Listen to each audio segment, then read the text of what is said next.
and welcome to Stirring the Pod podcast, a podcast all about discussing controversial food subjects, historical aspects of food, and pretty much everything else food and cooking related.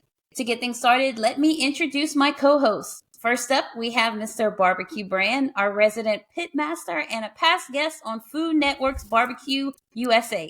Welcome, Barbecue Brand. What's cooking, everybody? It's your boy Barbecue Brand, your favorite pitmaster's favorite pitmaster. Let's get it going. We excited tonight. Yeah. Second up, we have Mr. Brandon D., a connoisseur of Louisiana and Southern cuisine, champion crawfish boiler, and a self-proclaimed food science nerd. Welcome, Brandon D. What's happening, everybody? Let's get this started. All right. I am KCP, your host and cookie queen. Welcome, everybody. Tonight, we have a very special episode for everyone. There are so many Louisiana products that trigger a sense of nostalgia in us all. But the product that reigns supreme in this category has to be Jack Miller's barbecue sauce. From festivals to backyard cookouts, no other product makes us wish for days when we were growing up. With that being said, please welcome heir to the Jack Miller barbecue sauce empire. Welcome, Christian Miller. Thank you. It's an honor to be with you guys. Thank you so much for having me. Thank you for joining us tonight. Sure. Yes, indeed. Yes, indeed. In my mighty empire. Yeah. Well, welcome. We're so excited to have you here tonight with us. And, you know, Jack Miller's barbecue sauce holds a very special place in my heart. I mean, it just makes me think of my childhood when I see it. When I see it in the store, I'm just like, I literally will pet the bottles. I mean, you've seen my picture holding the gallon jug. I found that picture. Yep. That is wild. You never Insert know. Yeah. About now. Yeah, it always makes me think of, when I was a kid, I played softball in Sunset, Louisiana, and that hamburger that they had at the concession stand. We would crave it. It was so good. Or Mardi Gras. You can't think of Mardi Gras without thinking of a Jack Miller barbecue sauce burger. Something happens when you wrap it in that foil and let it sit there for about an hour. Lord. Yeah, that's definitely true. Something happens. No. Something. Stop. When you open it up, you can't take the bread apart anymore. It's just all stuck together. It ain't supposed to be a part. It's a marriage. It's something they was making. I ain't gonna finish that thought. Things was going on in that fall. I'm telling you. Oh my God. So I guess we should start off by saying, so Christian, what's your favorite barbecue sauce? I heard of this one called Jack Miller's. I'm pretty fond of that one. Heard of it. Yeah. Heard of it. I was like, I hope he says crap. That would be so funny. Oh man, that is too funny. So I guess we want to start from the beginning, 1941, the inception of Jack Miller's barbecue sauce. So tell us a little bit about that. Actually, if you back up a little bit further, you mentioned Sunset. That's where Jack Miller was from. Yeah. There's a road out there called Zeke Miller Road. That's his dad. Wow. I know exactly where that is. Okay. And there's another one, Hippolyte Miller, too, right? On road in Sunset. Yeah, I've recognized that name. Yeah. But they were a big family, had a lot of siblings. And, back then everybody was farming. Yep. And when he was a teenager, by then the dad was, you keep working in the fields or you don't stay, you go find your own way. And he said, I'm done with the fields. So he took off and he ended up, after a couple of odd jobs, he ended up just working in restaurants and he fell in love with it. So he worked in a couple of restaurants in the Opelousas area and all that. And then when he moved to Ville Platte, he opened up his own restaurant in 1941 called American Inn. Now he had leased the restaurant that was called the Pig Stand. And then after his 11 or 12 years in that location, the next person to open it was also called it the Pig Stand. So now everybody thinks that he ran the Pig Stand, but when he was running that building, it was called the American Inn. Okay. Wow. But then he went and he opened his own, he built an actual restaurant on a different area of Ville Platte. And back then, you had to make, there wasn't a truck that came and dropped off all your condiments and everything. Whatever you had it that week is what you cooked with. Right. And so he just whipped up that sauce. He had learned that style of sauce in the other restaurants he was in. And he kind of just made his own version, basically just to barbecue chicken. He was actually hoping more it would be like a nicer steak restaurant.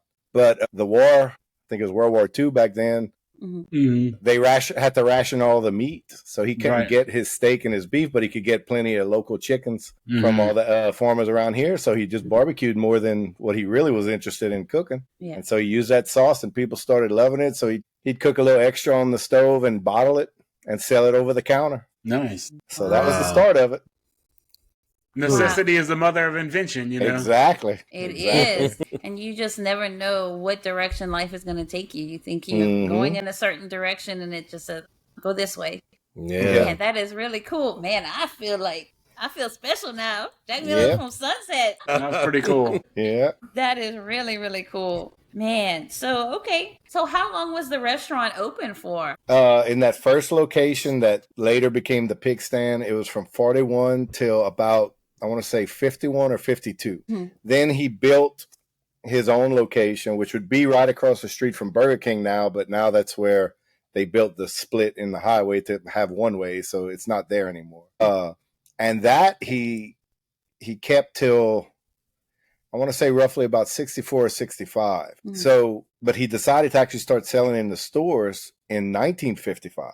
So he actually closed off a section of his restaurant. He was still running the restaurant and had a couple of people in this little room cooking and bottling by hand, everything by hand, getting the cases going. So he was doing both. And somewhere in the early 60s, the restaurant caught fire. And after that, when they had the insurance money and stuff, he said, we're not doing the restaurant anymore. He used the money to turn the whole thing into actual production plant just for sauce. Wow. Yeah. Wow. Man. So that's pretty cool.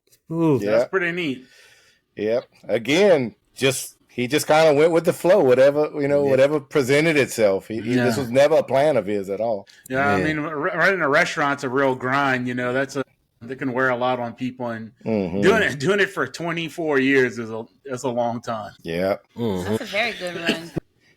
And my dad was in there probably from the time he was 7 years old, slinging plates and doing everything they had to do with him. So the whole family was all your waitresses and your cooks and everything. Wow. Yes, that's how you ran a real family business back then, for sure. Yeah. Just think about the level of consistency you got to hold with all of that, and just man. My dad said he was a teenager, and when they decided that they were going to put it in the stores, now Papa said, okay, well, we have to make sure the measurements of everything is exact, because before that it was kind of like whatever you had that week, kind of close enough type thing. So my dad, as a teenager, probably had more education than Jack had. So he was like, you figure out the measurements. I'll show you what I'm doing, but you got to figure it out and write it down. So he actually wrote down the exact recipe that's in the bottles now. Wow. As a teenager. Wow. And that's one of the things that's hard for us down here too, is like when we create, a lot of times. We were talking about that just the other weekend. Brandon D and KCP were over at my house, and I was showing them this beautiful cookbook that I have. I love this cookbook. I don't have anything written down in it. I have all of these amazing recipes, and I haven't written anything down into it, because it's just like something happens. You get in the kitchen and you just want to create, and then you just do. You don't put down exact measurements, but whenever you gotta. Yeah. The next time you go to do it, it's not quite right, and you're mad at yourself that you didn't write that. Exactly. Or just forget something that you put in there, Yeah. Yeah. We are definitely all guilty of that for sure. Yeah, but I mean, that marks a good cook, like you don't really need to go by a recipe. You just go by memory. Most chefs don't go by recipe. I mean, they have a recipe written to train people, in like kitchens how to cook it, but like, I mean, it just at the end it just comes down to memory. You know how it should taste, so that's how you really just go off the taste. Because sometimes you'll need to adjust. Things aren't always the same. I don't know why. Sometimes seasoning food takes a little bit more than it did the last time. Why? I don't know. It's all just kind of random. Yeah. Yeah. It's never like baking recipes are pretty precise, but like cooking recipes like gumbo, like, I mean, I change it. I have the same general process, but I always find myself kind of adjusting on the fly. Yeah, and when you want to learn something new, you might follow a recipe once or twice. Yeah. Once you got the feel of it, then you start changing things up. Oh yeah, precisely. Everybody has their own little flair. Yep, it's mine now. After about 2 times, it's mine now. I'm gonna do what I want with it. I've definitely changed recipes because you taste something, you follow the recipe, and you're like, it's got too much of this, too much of that. A little bit of this would make it taste better. Yeah, exactly. A better product. Something using something a little different, maybe a slightly improved product, or say I don't like that. I don't like that flavor. Or it's got too much of this, too much of that. I've adjusted a lot of recipes. Just based on taste. Yeah. Oh yeah. I mean, I've done that even with baking. So my shortbread recipe, like I don't even look at it anymore. I just know it by heart. But I know like the base recipe, but like I always add things and experiment with different flavor combinations, and I always like to create something new and unique. So I'm really a baker. I cook too, but I like to bake more than cooking, I guess. But it does drive me crazy, like you said earlier, though. You think you did it exactly like the last time, but for some reason it just doesn't come out quite right. Sometimes it's better, but sometimes it's not quite as good. Yeah. It's never really bad, but it just doesn't hit quite like it did the last time. I've thought about that, and a lot of it comes down to sometimes you cook stuff, you're like, it's not quite as good. You probably just shortchange yourself on technique. I mean, like you probably didn't, your gravy's not as good. You probably didn't brown the meat as much as you should have, because Cajun and Creole food is really not a whole lot about ingredients. You use what you have on hand. It's the technique that's really important. You really have to have your technique down. Hey, look, I'm gonna have to sit here and brown some onions for a long time. And sometimes you get a little bit lazy. Those onions are not quite as brown as they should be, or it's not quite as cooked down as it should be. And you just said, I'm just kind of done. I just want to get this over with. Yeah, rushing. You didn't have enough drinks with it. It's like, I got to get this done. I got work tomorrow or something like that, and I'm over it. That's exactly what I was going to say. I would take it a step further. Sometimes you just don't feel like it. Yeah. Sometimes that feeling ain't right, and we already know we cook with feel down here. So if you ain't feeling it, it ain't gonna come out like you want it to. Exactly. They don't have that same love in it. So that's what I was gonna say. Right. And most Cajun dishes, need that time to really cook and brown and all those good things, and that's not an express. There's no express way of doing any of those things because it's a labor of love, basically. Well, so it's like when you're cooking meat, like you're cooking something down and you're waiting for it to get tender, and the last time it got tender in 2 hours, and this one took 2 hours and 45 minutes. Different cut, different animal. It's gonna take a little bit more time. Don't ask me why, but sometimes it just takes a little bit more, and then you're like, you're kind of, and then you're in a rush and you're kind of done with it, and you're like, I just really don't feel like waiting this long. It's good at, perfection is the enemy of perfectly adequate, and in that situation, it might be the case. Yeah. Yeah, that's very true. So I want to ask you, Christian, what is your favorite dish to cook? In the barbecue world or anything? Just anything. I like a good gumbo. I enjoy cooking a gumbo. Yeah, one of my favorites. You talk about rushing it. I feel like I've kind of learned the difference of get a little young fryer and have it ready in about an hour and a half. But when you have the time, get that hen. Yeah. Keep it going about 4 hours. It makes a big difference. Yeah. Oh yes, big. Yeah, difference. you get a better poultry flavor out of the hen. Much better. Yeah. It's young chickens are a little less flavorful. But again, I don't always want to wait that 4 hours, though. Right, so, exactly. That is exactly. True. Okay, so let me ask you an important question. Big controversy right here. Are you ready for it? Mm-hmm. Tomatoes and gumbo or not? Well, that's not even a controversy. That shouldn't even be a conversation. No. And like I've said many times, guys, in a roux-based gumbo, tomatoes really don't have any place. Now there are gumbos made with smothered okra, where okra is smothered with tomatoes. You have the little diced tomatoes in it, right? And it's kind of like, and it's not a major flavor component. It just gives it a little bit of brightness, but it's really to cook the okra with it to develop that smothered okra flavor. It has the tomatoes. You'll use that to make gumbo. So in kind of like a side way, it'll have tomatoes in it, but you would never add like a can of tomatoes to gumbo. It's just, it wouldn't be bad. I'm not going to say it's going to be bad, but it wouldn't be, I think when if you add tomatoes to a roux gumbo, you're missing out on, you're changing the flavor profile of it too much, and you're missing out on what like a roux gumbo is, which is just a really ultra savory dish. And adding tomatoes to it is just going to change it into something else. Right. Not something bad, but not something. Say, you can have tomatoes in it, just don't call it gumbo anymore. Change it. Call it we soup. And we cook a lot of, we in Louisiana we cook a lot of dishes with ruined tomatoes. Sauce piquants have ruined tomatoes. Coupillons have ruined tomatoes in them. Mm-hmm. But it's a different profile. And when we want gumbo, we generally don't want tomatoes in gumbo. No. Yeah. No. It's not in the roux gumbo. I had to ask, even though you're the barbecue sauce guy, I had to ask, Yeah. To me, the more controversial subject matter is your potato salad on the side or in the gumbo? Oh. Your sweet potato in the gumbo or on the side? Yeah, see? That's talking. By bringing up that sweet potato, I know you from St. Landry Parish. Yeah. Evangela, right next to it. Yeah.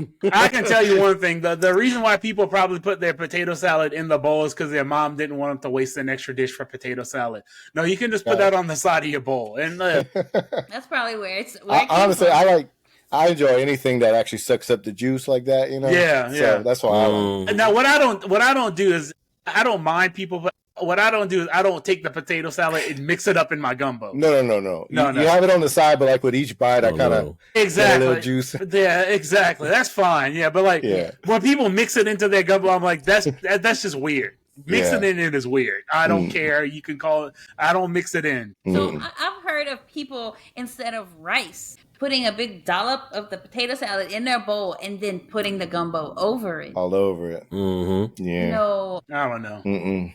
No, I think that's how most people do it.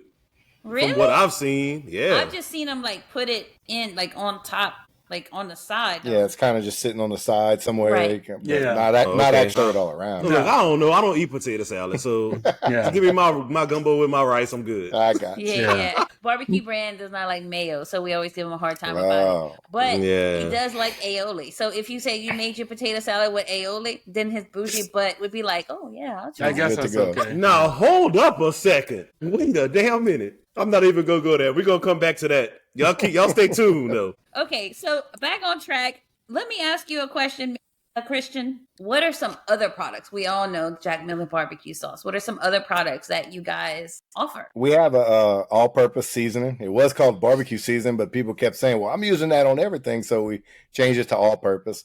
We have that same seasoning blend, but with no salt at all. No, that's nice. So it actually ends up being way hotter when you pull out salt. Yeah. Red pepper becomes the base ingredient. It started because one of my dad's friends had a daughter who just couldn't have any salt, so he just kind of made a batch of it on the side for him, and then a few others asked for it, and it kept going. It's definitely a little niche market, but the people who are looking for it enjoy it. Yeah, right. They've been stuck with Mrs. Dash all these years or whatever, and all of a sudden they find an Cajun, so they really love it. It's a lot hotter than the regular one, though. And then it's a good thing to use if you like a no salt seasoning is a really good thing to use to boost flavor and things where you don't need to add salt. Exactly. Like if you're doing breading for frying stuff, sometimes you don't need extra salt, so you just need extra if you want the flavor but no salt, and a salt-free seasoning works really well in there. Absolutely. Or just to boost the heat or the flavor or something, hey, look, I can't add any more seasoning, but I can add the salt-free stuff. It's always good to have on hand. Yeah, because it is still real Cajun seasonings, so either you can, if you want to control the salt yourself and you put your own salt, or in dishes that say already have a lot of cheese or pork dish, you might not want that extra salt. So if you're using really salty ingredients, using like bacon or sausage or, like you said, cheese, which cheese can be extraordinarily salty, that's a great thing to do. Yeah, depending on the cheese. KCP, how do you feel about that extra spice in that seasoning? Well, you know me, I like a little spice in my stuff. Just try it before you douse it, because people don't believe how hot it is till they realize. I said, seriously, we just took the salt out. That's all like red pepper and other seasonings. I'm ready for the challenge. And then we also have we actually originally had it as a cocktail sauce, which was the original recipe back from the restaurant days. But again, people were like, man, I put that on top of my meatloaf. I use that to marinate my deer meat. My kids are dipping their chicken tenders in it. So we wanted to call it a Cajun ketchup. And when we were trying to get the label made, we found out you can't use the word ketchup if it has even a little bit of horseradish in it. And we don't have a lot, but we have it in it. So we can't use the word ketchup. I was like, man, they don't understand what Cajun means, that means it can be something completely different. White Rebel boots are called Cajun Reeboks. Why can't we be Cajun Right. ketchup? So we just call it a spicy Cajun dip. Okay. So, Okay. Yeah. All right. Yeah. That's interesting. I really I do like all horseradish and dip, so I really do. Yeah. Good flavor. I enjoy it. I'm very interested in all of these products. I've not tried that. I know most people don't realize they've been out for 20-something years, but everybody just knows the barbecue sauce. I do have your seasoning. I have the Jack Miller seasoning. I don't have the spice, the dip, or the salt free, and I need to try those. Okay. Oh, we have the seasoning. We have it's good. It's really good. It's probably got like 80 different seasonings. We got a bunch of them, but yeah, I've used it. I've used it quite a bit, man. It's top notch, man. I mean, Thank you.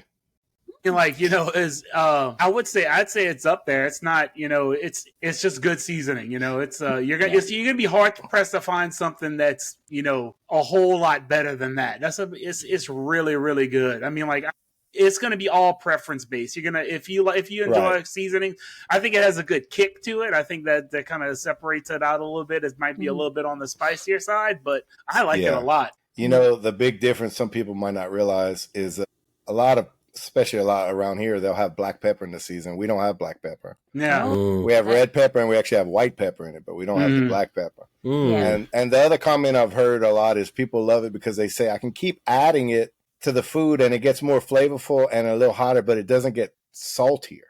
We're not quite as salty as some of your well-known names. Yeah. Oh yeah. We all know who you're talking about. No, it's a good balanced seasoning. I really enjoyed it. Like we said, we have so many options of seasoning. Go in the cabinet, and I can pick one of 40. But I guess so. So one. Oh no! Go ahead. That just shows you how many seasonings we have. We get one of every time we see something new when we go back home. We like grabbing off. I didn't even realize we had some of y'all. I guess I should have done some product research in my own cabinet before we got on here. Yeah, that's one of the. That's important. Yeah, that's most one of people know. That's one of the things that's interesting about that is not having black pepper in there, because what happens is your black pepper is your front end heat, so that will allow you to taste other flavors in the seasoning and then get that back end heat. So you'll get the heat on the back, from maybe some of the other peppers that's in there, rather than getting the front end heat and maybe muting some of your other maybe more toned down flavors. Yeah, and there's a big difference between adding black pepper at the beginning of a dish and adding black pepper at the end of a dish, because the cooking process with black pepper, the longer you cook it, the more forward it can come. You can really taste it. If you use a lot of black pepper and cook it for a long time, that pepper flavor can really, really be more intense. So it's kind of best to kind of back off on it at the beginning, because if you cook that for a long time, it's very oil. Black pepper has a lot of oils, and if you cook it in something for a long time, it'll just distribute everything and flavor everything. So you got to be real careful. If you're using black pepper on the front end or on the back end, you're going to get a totally different effect. That is true. And black pepper, I know there's a lot of people that have digestive issues that black pepper doesn't really agree with those. You can't digest the husk of it. If you have anything like diverticulitis or something like that, you can't have black pepper. You can have white pepper. Yeah, you can have white pepper though. Interesting stuff. So I have an interesting question for you. Excuse me, my frog wants to talk and ask questions as well. That's that St. Landry Parish frog. Mm-hmm. So, let me ask a question, Shay. So basically, Jack Miller's barbecue sauce is very unique in its composition. What are some things that people have said about it? What makes it so different? What was the idea for this type of sauce versus like your traditional type of barbecue sauce? Yeah, Jack Miller didn't invent this style. That was actually just the old Cajun style he was learning in those restaurants. He was being showed that the same way he was being shown how to make a gumbo or cook your roast or whatever, He just took that with him from what he learned. So that style was already going on around here. The reason why I think it probably died off is because once a few of us started offering to bottle it, that's one of those things that's like, oh man, I'd much rather just buy a bottle than sit there and cook 17 ingredients for 5 hours just for my barbecue sauce, You can tell by the composition of it, like whatever the sauce, the ingredients, you can tell it's been cooked a lot. Like it's like it's not an easy. Like I can tell just by tasting Jack Miller's. Like this is not made in like 10 minutes. No. You watch those cooking shows, and they like, and now while our meat's on the grill, we'll make our barbecue sauce, and they put like 5 little ingredients, stir it up, it's ready to go. It's like no. This is in the old days. This was on your stove for about 4 hours, probably. Right. Wow. That's so how long does a batch take to make? Well, for us, we're mixing it in 100-gallon vats. So we'll boil it at a good steady boil for about an hour and a half to 2 hours. Wow. Yeah. Oh my God. Everyone who comes in says how good it smells. I don't think we smell it anymore. We're a little immune to that. My gosh. Right. Oh, I bet it smells so. I mean, it's an interesting. Where does that kind of sauce kind of originate from? It's very unique. It's unlike any other barbecue sauce that you. Yeah.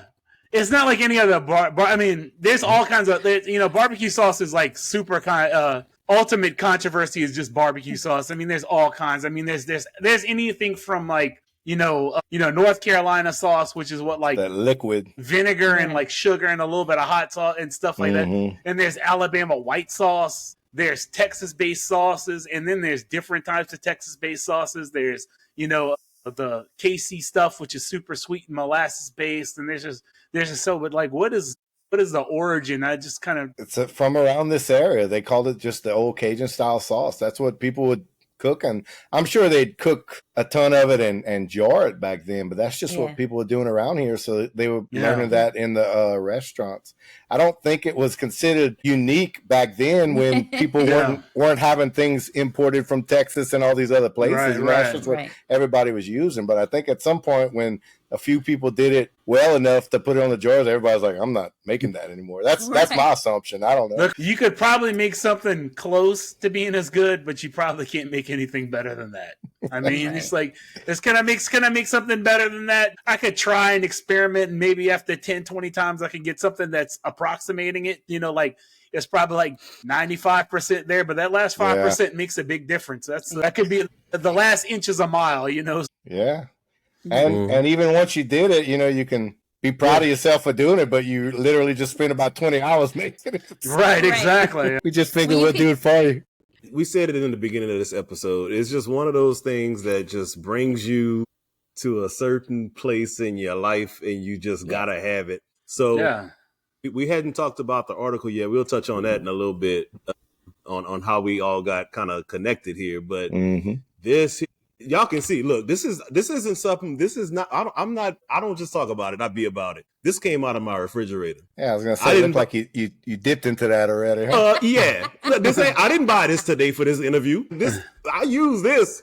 Look, matter of fact, I'm cooking some Jack Miller's burgers tomorrow night because I was reading the article that we were on earlier, and I was just going through and just hearing you describe things, and I had to, every 5 words I had to just stop and swallow because I was spitting on the screen. This is so, I don't know what it is going on in this bottle, but shit good. I'm telling you like that.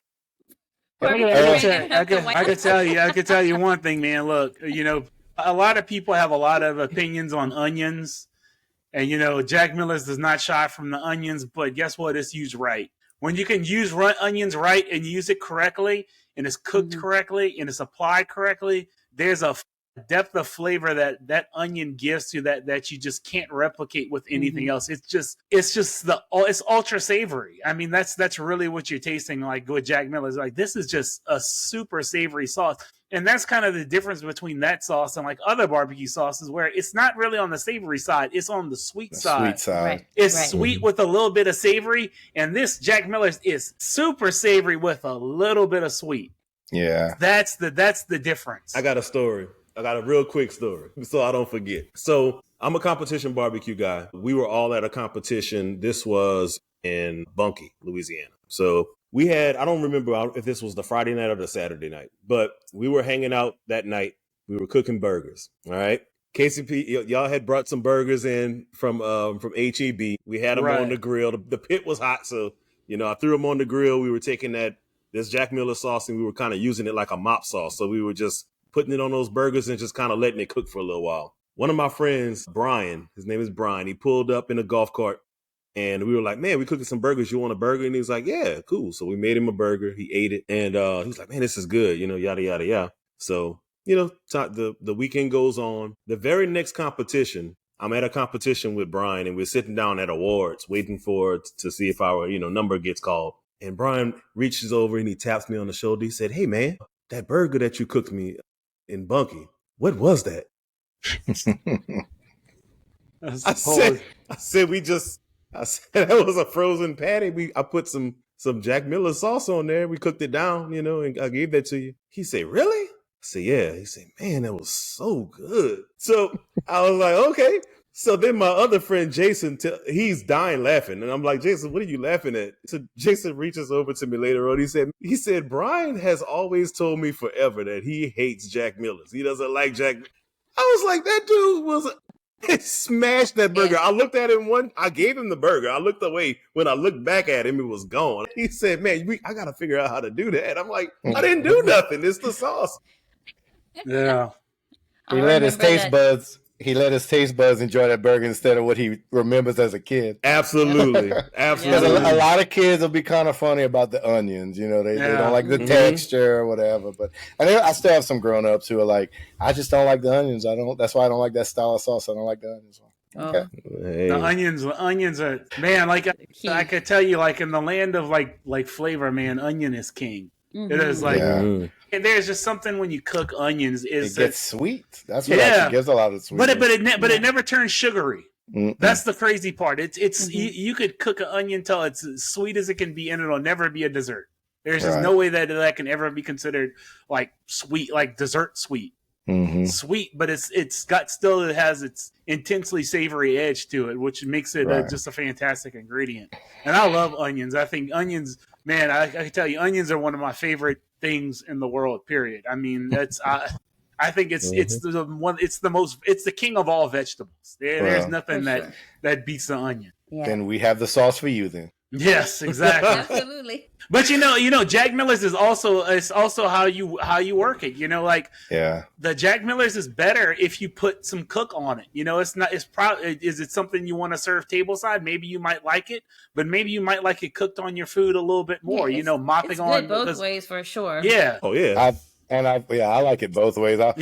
It'll be cooked on my meat, and then I'm pouring some in my plate to dip the garlic bread and my rice dressing and everything. Right. I've heard. You like Jack Miller's too?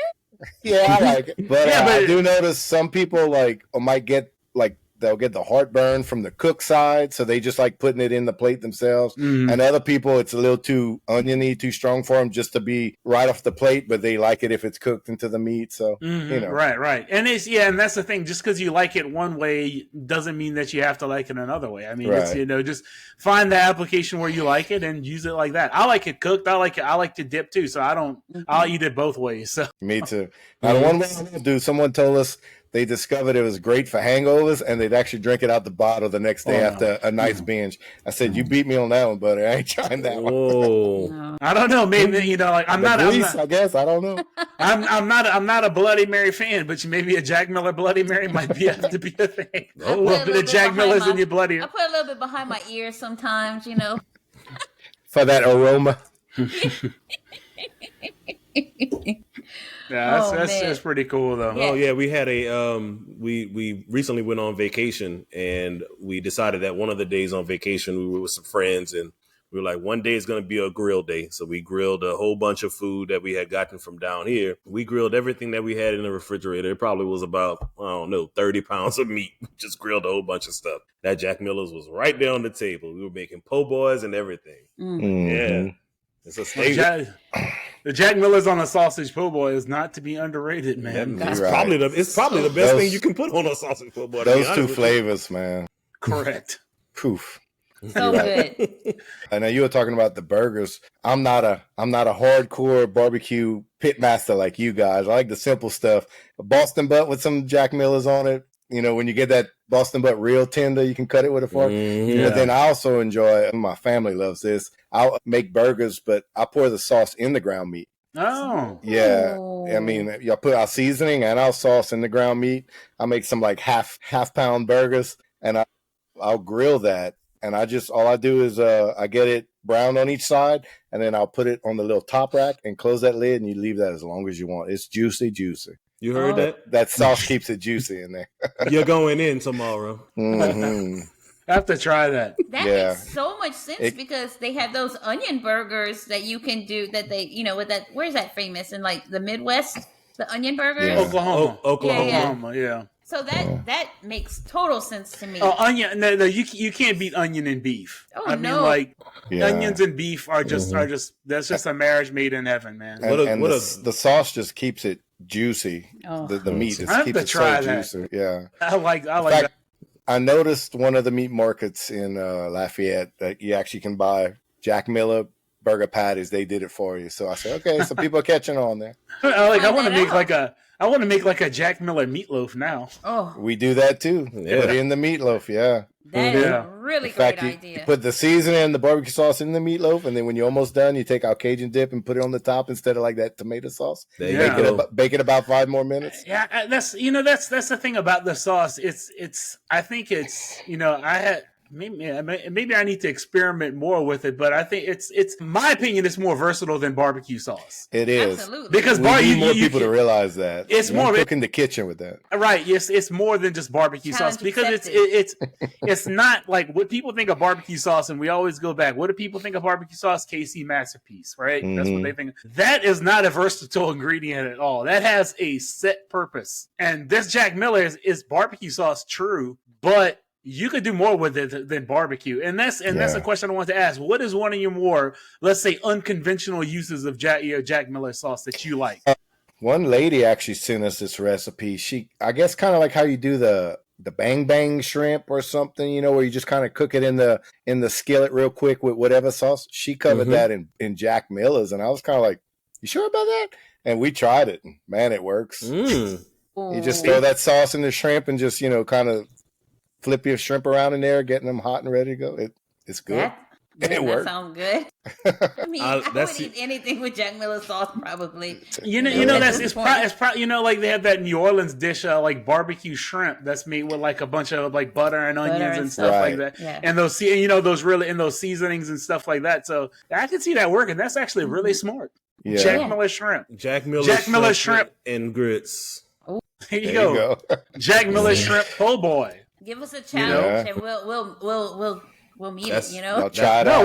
No, we're gonna have to do some recipes. We're gonna have to do some recipes on that. I like that because I think it's much like barbecue. Regular, when I talk about barbecue sauce, I mean like I'm saying like KC Mass, the sweet style barbecue sauce. Yeah. That's really like a unit, one purpose barbecue. Yeah. Maybe a few other things.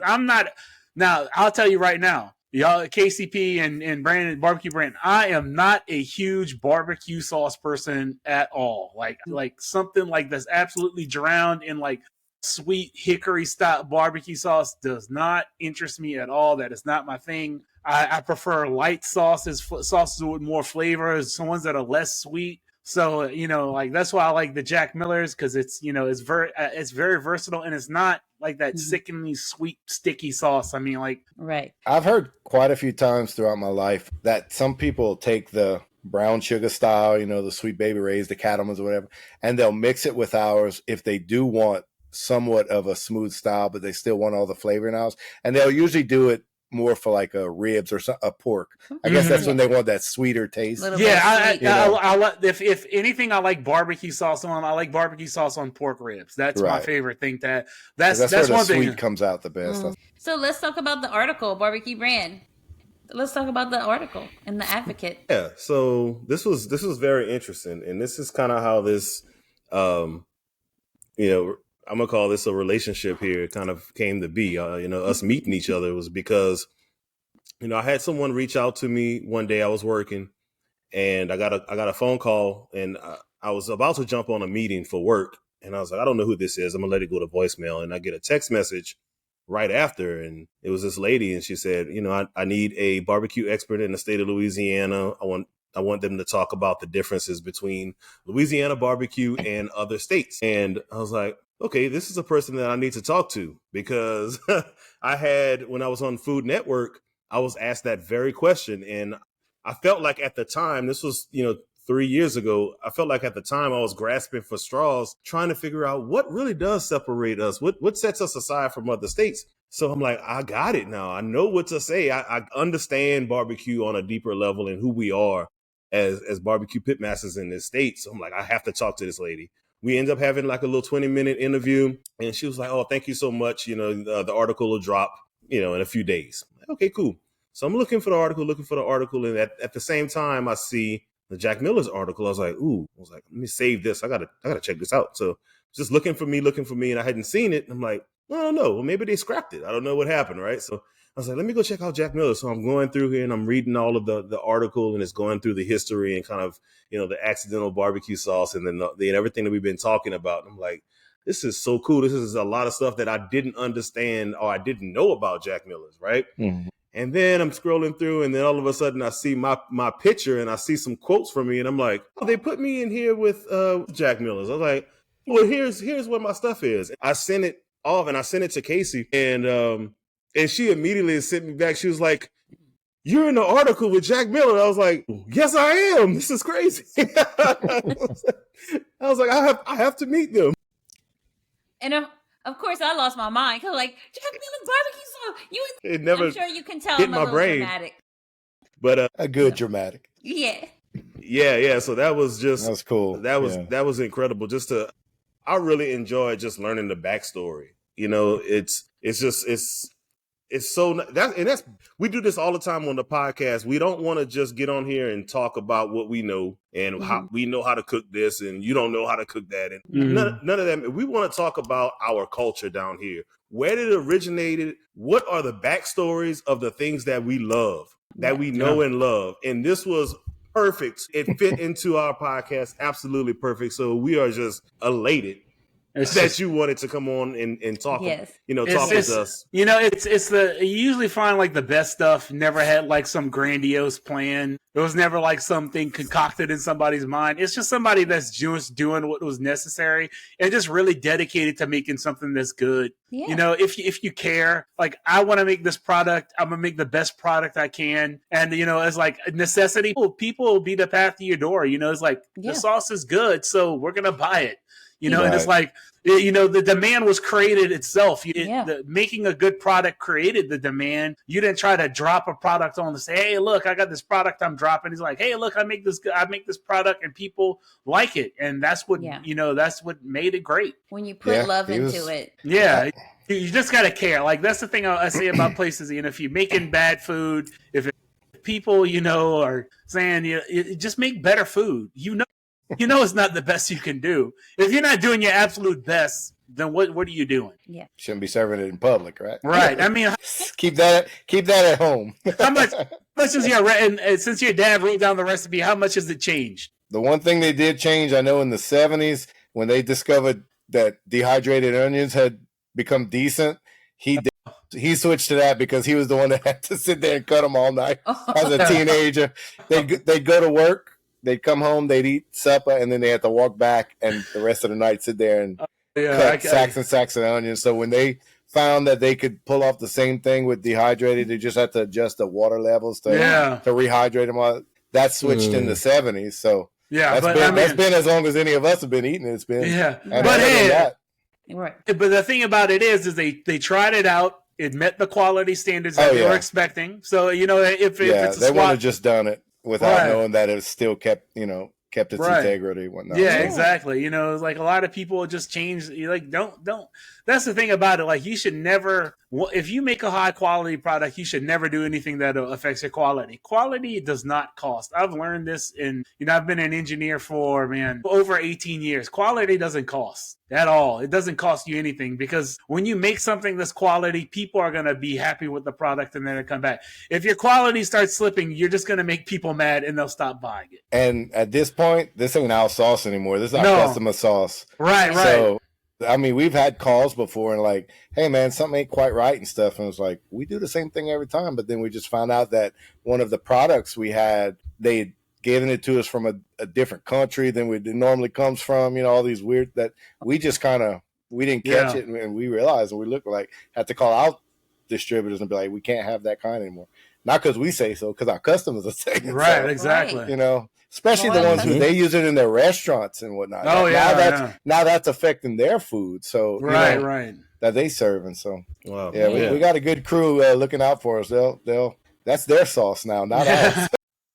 That's awesome. That's to look at it because it's a staple in Louisiana. You know, Right. South Louisiana cooking for sure. If you don't know what Jack Miller's barbecue sauce, I don't know where you hiding, like under a rock somewhere. Yeah, no, I still remember my grandfather mopping that on chicken, man. See, a lot of us, it's so nostalgic. You're the little kid running in the yard, and either your grandfather or your father's the one that smells burned into our brain, into our, you know. It's like I want to make sure that still keeps going for more generations. Right. Yeah, absolutely. If you remember it as a child, you're gonna still want to keep eating. So I want to ask you, Christian, this is kind of a little bit off the subject, not barbecue sauce related. What is your guilty food or cooking pleasure? Like guilty pleasure. If you're cooking it or if you're going buy it somewhere, so what is that? Food. I'll be honest. Y'all are the cook masters. I'm an eat master. I just enjoy food. But honestly, probably my guiltiest pleasure is I'd be going check out your bacon. Sweets are rough for me, man. I love my sweets. I love my sweets. We know how to sweeten you up then. Right? Oh yeah, if you want to bribe me, I'll swap barbecue sauce for sweets. Because I am the cookie queen. Well, I'm the sauce king. We'll swap. Hey, I like to barter. We can definitely do that for sure. Yeah. But you know what? I think that's part of being a good cook, just liking food. I mean, like, you just generally have to like food. I mean, that's why I say to people, don't be afraid to try things, try new things. You'll find some things you'll like. You'll find some things you hate. But at least you tried it. Yeah. I always try it once. It's good to try new things, you never know what possibilities are out there. Something you've never experienced before, try it. You never know, you might like it, Yeah. The first time I tried sushi, I was like, oh, this is not for me. Now I'm like, okay. It fell out my mouth the first time. Like, I mean, I just automatic put there. I was like, what? Now I'm like you. I love it. Yeah. There's so much of it out there, and there's just you just got to go try it. And look, I say with sushi, don't go off the deep end first. Yeah. And don't go try the first time in a grocery store or a little gas station. No. You need some quality. Yeah. So that's a fact. Absolute fact, man. So yeah, guys, y'all have any other questions for Christian? Man, I don't have any more questions. I'm just excited that you're on the podcast with us. No, I am too. Yeah, that's I tell you what, though, I really I didn't see. This is one of the things that I love about this podcast is the fact that I didn't even realize that this style of sauce was being made constantly back in the day, right? Yeah, like.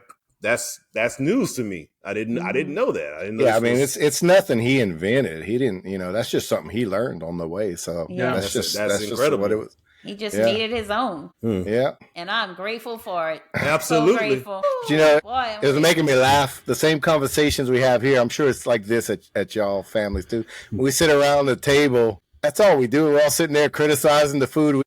Critiquing the food. Oh, I taste this, I taste that. Then we start talking about what we're going to cook tomorrow night. It's like constant conversation about food. Yeah. So I think that passion for food is just inbred in our culture. Yeah, it is. Yeah, it is. It definitely is. I mean, we love to cook. It's part of our culture for sure, and it's kind of like our way of showing our love to other people. Absolutely. Yeah. Yep. See, and it's just everybody in Louisiana is just making the most out of the least things. It's like you don't need anything complicated. Hey man, look, it's sauce, it's some onions, some spices, some ingredients. We cook it down, and we just take everything. Basically, taking all these ingredients, just maximizing as much flavor as you can out of this thing, squeezing every single ounce of flavor out of the onions and all the stuff, and making something that's just great. And back then, that was probably just whatever they had in their cabinets. They just all threw it in the pot, Yeah.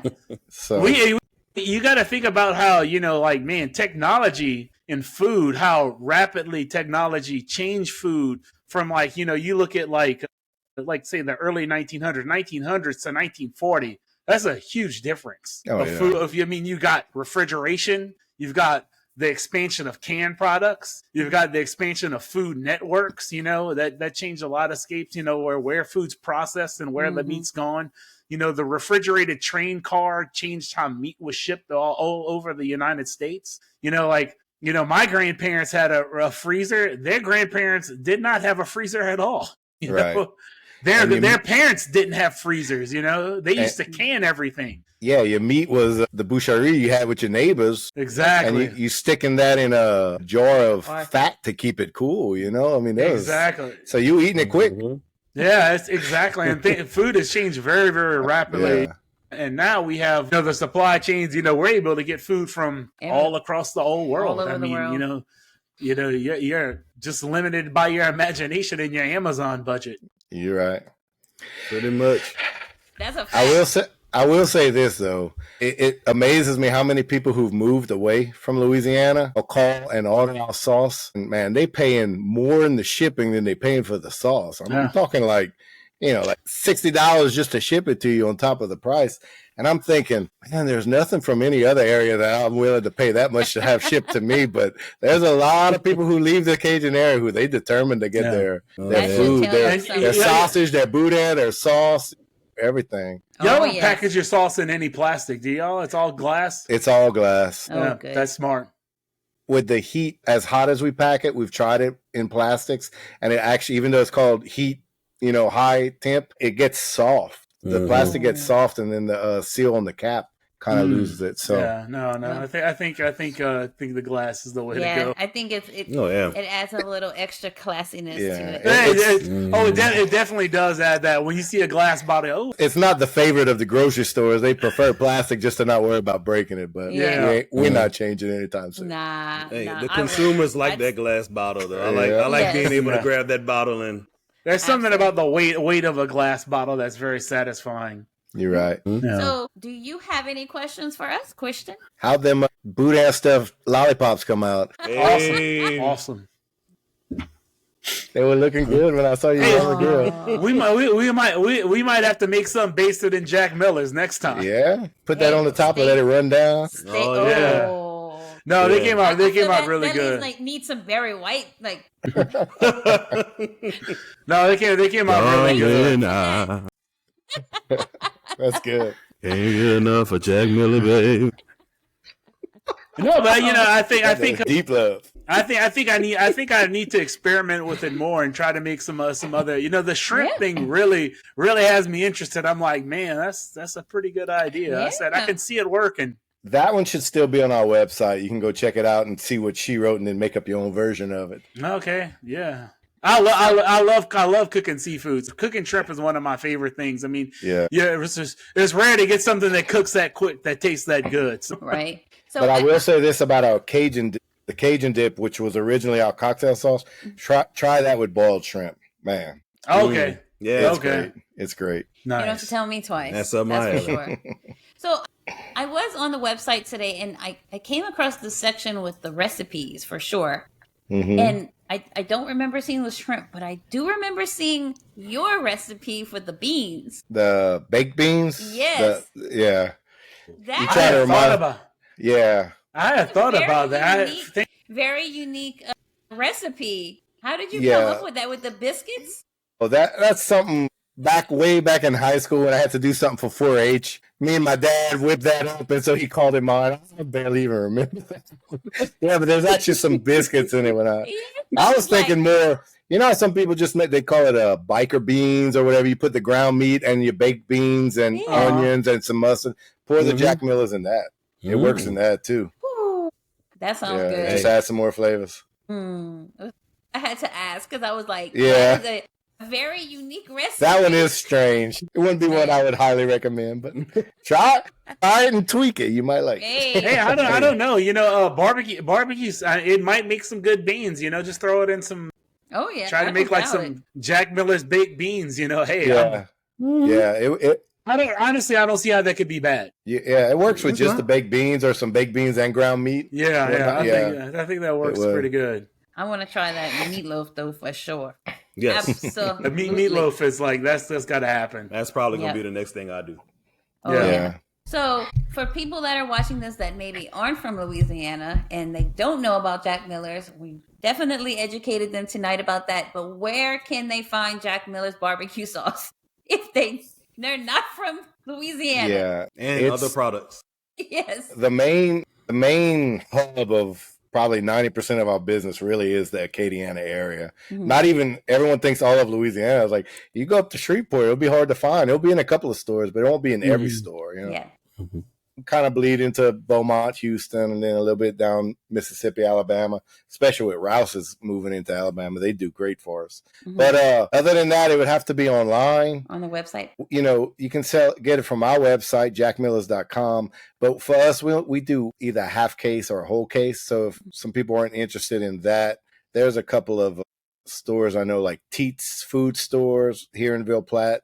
They ship whatever you want, you know, so you could do like one bottle of Jack Miller's and get some boudin, some smoked side, whatever you want. You can grocery shop from them, you know, right. and in CajunWholesale.com. Okay. And there are people selling it on Amazon. It's not us. Someone's buying it and selling it, but the price is free shipping, but 2 jars is $32. Yeah. But I mean, I really, you know, if you're not from Louisiana and you've never tried it and you want to try it, I say it's absolutely worth it. I think when you taste it, you say, is this barbecue sauce? It is barbecue sauce, but it's way more versatile than barbecue sauce. There's many things you can do with it. It's in a class all by itself. I don't think I've even scratched the surface of what I could do with it. So, you know, you think barbecue sauce, man, not just barbecue with it. Like, I could do all kind of stuff with this. So, yeah, you really can. Or the simplest recipe in the world that I hear everybody swear by: a piece of white bread, some barbecue sauce on it, fold it in half, and eat it. I've been there. I've been there. Maybe that's my guilty pleasure. Is that good? Just buy it. Just do yourself a favor and just go to the store and buy it. And get some. We did the work for you. Exactly. Like, as long as y'all keep making it, there will be no problems. Exactly. So, all right. With all that being said, I have a little end quote of the night to end our episode. And this quote is from, we don't know who. It's from somebody in the ether. All right.